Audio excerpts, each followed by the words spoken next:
I'm going to be demonstrating 4 simple patterns that are done in hybrid crochet, also called Tunisian crochet, although there's no association with the country of Tunisia. I'm going to start by making a slip knot, and then I'm going to make my foundation chain, just made up of chain stitches, just like in regular crochet. The patterns I'm showing you today either can be done on any number of stitches or need a multiple of 2, so I'm going to do 10 stitches just for demonstration's sake.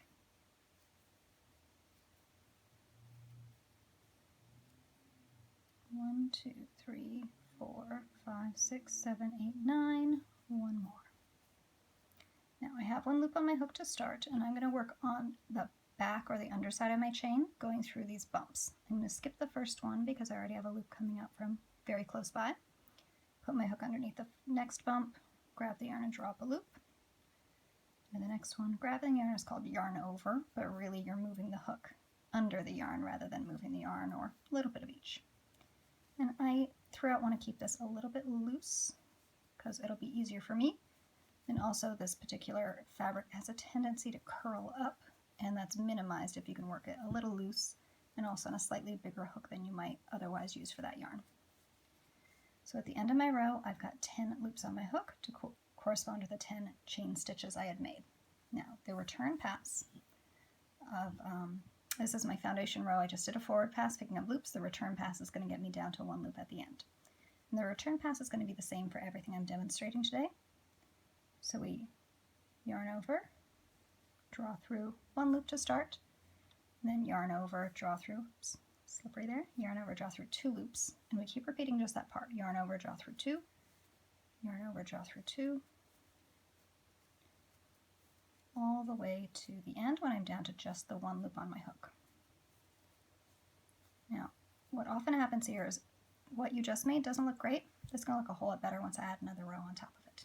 So, for my subsequent row, we're going to be doing simple stitch, also called Tunisian simple stitch and abbreviated TSS. I'm going to skip this very first loop because this very first vertical bar, because I already have a loop coming out of it.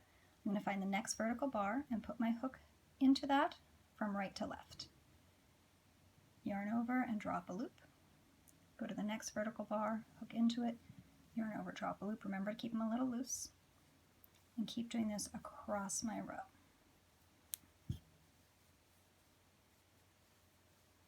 And at the end of the row, I want to end up with 10, since that's what I started with. If you're not sure, counting can be a great way to check. Often people will forget this last bar at the end because it leans over a little bit since it's the end of the row, but you do want to catch that, and then you should be back to your main stitch number. The return pass is going to be the same all through this video. Yarn over and pull through 1 loop just to start, and then yarn over and pull through 2, yarn over and pull through 2, all the way across.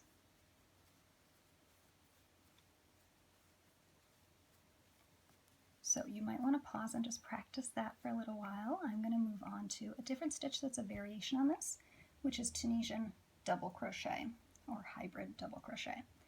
Since it's a taller stitch, we're going to start with 1 chain. You can experiment, you might need 2, but I make my chains loose enough that 1 is perfect for me. And it's going to feel a lot like double crochet for anyone who does crochet, except for where you put the hook is a little different. So I'm going to yarn over first. Might want to hold on to it, and then I'm going to, again, skip the first vertical bar, go into the second one, right to left, just like before, yarn over and pull up my loop. I have 3 loops on my hook. I'm going to yarn over and draw through just 2 of those loops, ending with 2 loops, the one I started with and 1 from the top of this double crochet. And then we repeat. Yarn over, sideways into that stitch, yarn over and drop a loop, yarn over and draw through 2 loops, now I have 3. We'll keep doing this till I've gotten to the end of the row, at which point I will end up with 10 total as always.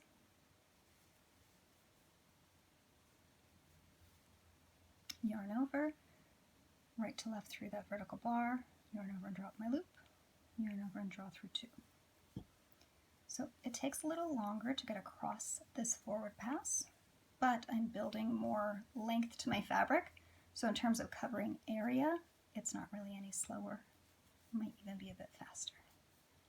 Here's that last one that's a little harder to see, but you don't want to forget it. And if you're not sure, look to make sure this looks pretty even, and also you can count your loops.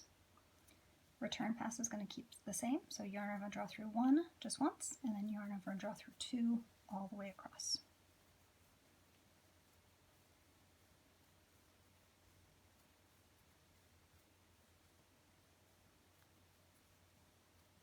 So we'll do that one again. I'll start with 1 chain stitch, and then yarn over, skip the first bar, go into the second one, drop my loop, yarn over, draw through 2, just like last row.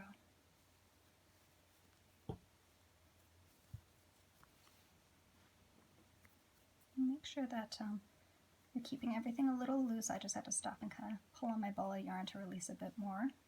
So be sure that the yarn is flowing freely through your left hand.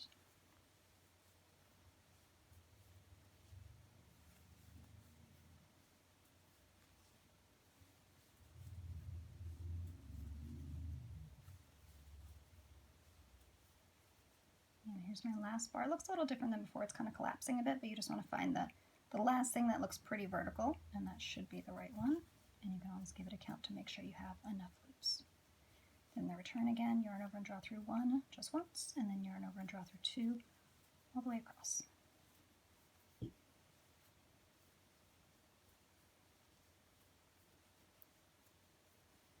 Now the next variation I want to show you, and this is, now that we're a little farther away, you can see the Tunisian simple and then the double up here.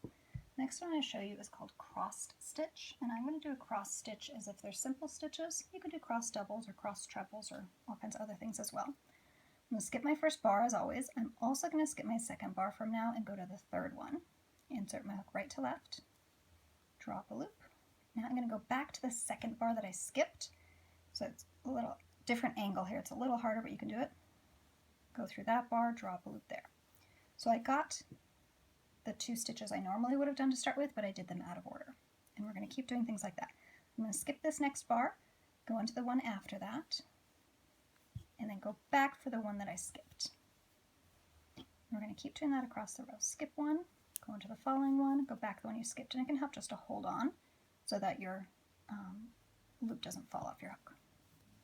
And we repeat, skip one, go to the next one, drop your loop, go back to the one you skipped, and at the very end, you're just going to go into the last loop as normal. So I just did a cross, and I'm going to do this one plain because it does not have a pair.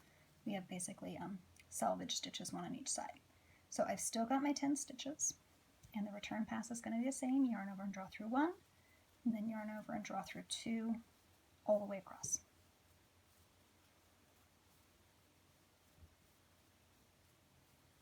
Now I'm making this video as a support for a class that I teach wherein we will be pausing and practicing each of these stitches, so don't worry if this seems fast. You can pause on your own or you can sign up for my workshop. So we're going to do another row of the cross stitch. Skip the first stitch as always, first vertical bar, skip the second one and go into the third one, yarn over and drop a loop, go back to the second one that I skipped, drop a loop there, skip, drop a loop in the following one, and then return to the skipped one to pull up a loop there.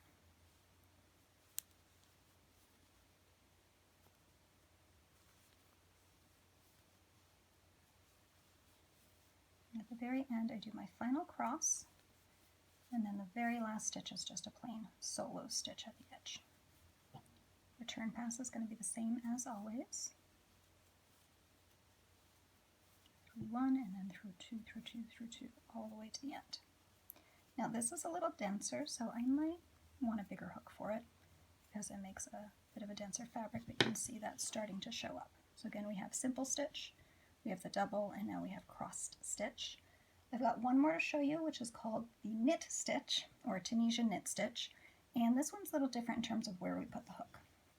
So we've been going sideways into these vertical bars. Instead now I'm going to go through the fabric, and I want to go just before the vertical bar, so I actually end up going into this loop that it's part of.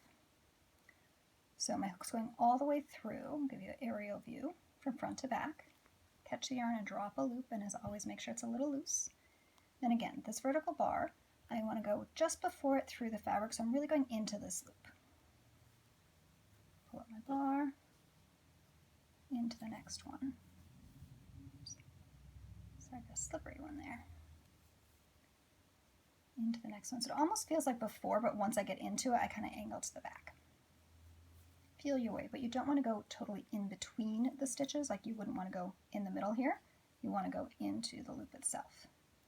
There is a stitch where you go in between called full stitch, and all of these have lots of variations as well as the plain kind of base version of it. And at the very end, the last stitch is going to be like it always has been. I'm just going into this vertical bar, and if you look closely, that actually does mean that I'm going into the loop here. Okay, and then I've got my 10, and return pass as always, through 1, and then through 2, through 2, through 2. Now this stitch is pretty cool because it looks a lot like stockinette stitch, also called stocking stitch in knitting. In a picture you might be hard pressed to figure out which it is, but in person you'll be able to feel the difference because it's much thicker. So again, I'm going to skip my first one, go into the second one, heading through the fabric in that loop, draw it up. Really make sure that you keep this one loose because this tends to curl even more. And in terms of curling, blocking tends to help a lot. You can also work an edging around the entire outside edge of your piece, and sometimes that can be helpful as well. And some yarns have less of a tendency to curl in. And the last stitch here, there's my 10, and we'll do our return pass as always.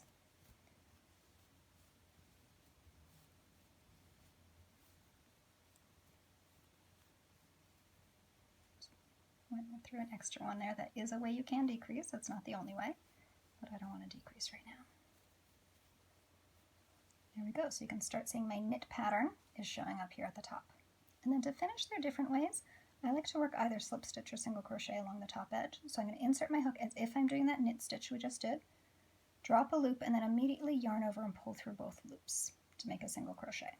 Down to one loop on my hook, go into the next stitch as if I'm doing the knit stitch, draw my loop, yarn over and draw through both.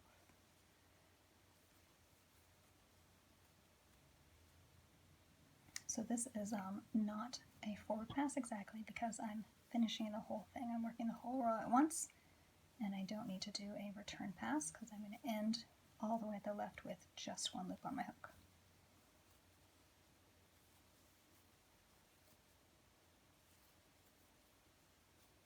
And then I'd be ready to cut the yarn and draw it through.